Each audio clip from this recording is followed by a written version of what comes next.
Buat kalian yang belum paham spektranya, gimana sih cara bedainnya doublet ortho sama doublet meta dan seperti itu? Ini ada triknya. Assalamualaikum guys, jadi ini nyambung dengan video yang kemarin yang 2 substituen, yang sekarang 3 substituen kayak gini. Tapi perlu ditekankan lagi, jadi video ini tuh untuk membantu kita dalam menginvestigasi. Nah, nggak semata-mata kalian ketemu triplet itu pasti ini, kalian ketemu doublet itu pasti ini, enggak. Jadi kalian tetap harus investigasi lebih lanjut, bener apa enggak struktur kalian tuh kayak gitu. Jadi yang pertama kita bahas sistem ABX. Jadi sistem ABX tuh kayak gini. Nah, ini R1, R2, R3.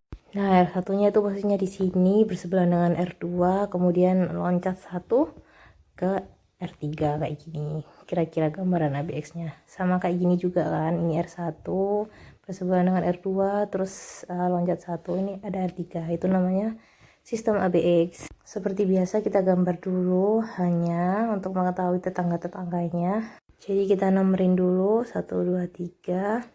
Nah, di sini H1 berkopling dengan H2 kopling orto. Nah, dengan H3 kan sebenarnya kopling para, tapi terlalu jauh, jadi biasanya tuh nggak muncul di spektra. Nah, ini jadi namanya doublet. J-nya otomatis karena orto, jadi dia J orto 7-9 Hz lah kira-kira. Lanjut ke H2, jadi H2 ini berkopling sama apa aja? Sama H1 kopling orto, sama H3 kopling meta. Jadi multiplisitasnya doublet of doublet. Nah, di doublet of doubletnya itu ada C1 dan C2. Jadi ada kopling orto dan kopling meta kayak gitu. Jadi C1 itu kira-kira orto, C2 meta. Jadi ini enggak harus C1 itu orto, C2 itu meta, enggak. Pokoknya itu dia mengandung dua konstanta kopling, yaitu orto dan meta, yang doublet-doublet.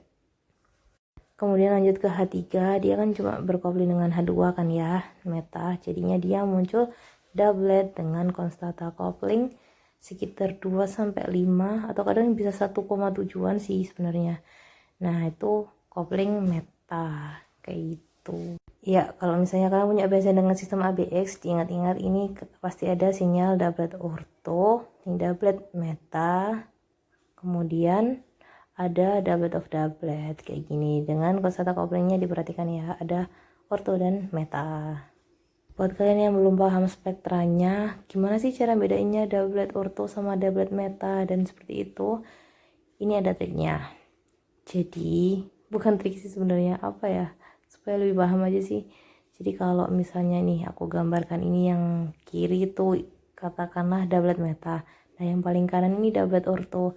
Nah, kalian bisa lihat di sini doublet meta itu jauh lebih kecil kan dibandingkan doublet orto. Nah, jadi jarak antar peaknya ini loh, ini kan kecil. Nah, kalau misalnya doublet yang orto itu jaraknya antar peaknya itu lebih jauh kayak gini. Nah, kalian bisa lihat dari situ bedanya.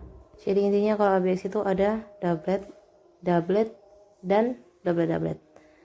Nah, kayak gini. Nah, ini supaya lebih jelas aku screenshot. Yang kiri ini doublet orto, yang tengah doublet meta, dan yang kanan ini doublet-doublet. Oke, lanjut dengan 3 substituen yang kayak gini nih, berjajar. Seperti biasa kita gambar hanya dulu, lalu kita nomorin 1 2 3.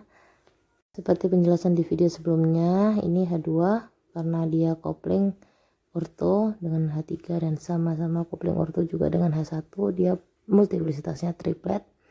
Sedangkan H3 kopling orto dengan H2 dan kopling meta dengan H1, dia multiplisitasnya doublet-doublet. Nah, H1 sama halnya dengan H3, doublet-doublet juga. Ya, ini spektranya doublet-doublet, triplet, dan doublet-doublet. Oke, kita lanjut dengan 3 substituen yang selang-seling ya. Apa itu namanya? Oke, kita gambar dulu hanya. Nah, di sini kita nomorin juga.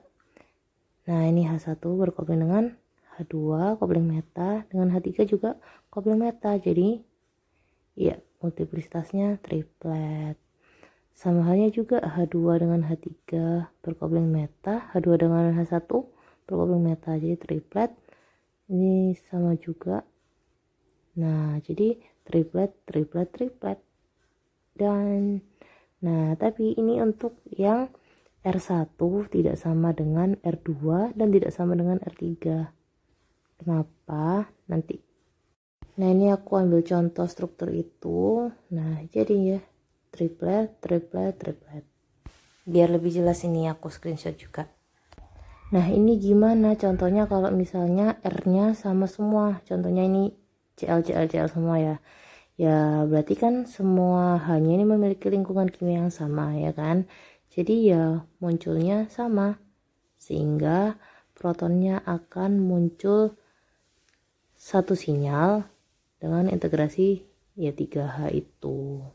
Satu peak saja, singlet. Oke, ini udah aku input di sini dan ini muncul sinyalnya kayak gini.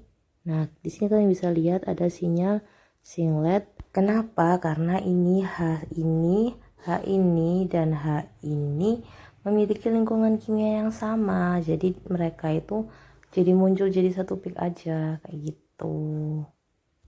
Dan ya, ini hasil screenshotnya. Oke, cukup sekian itu aja dari aku. Semoga bermanfaat. Wassalamualaikum warahmatullahi wabarakatuh. See you.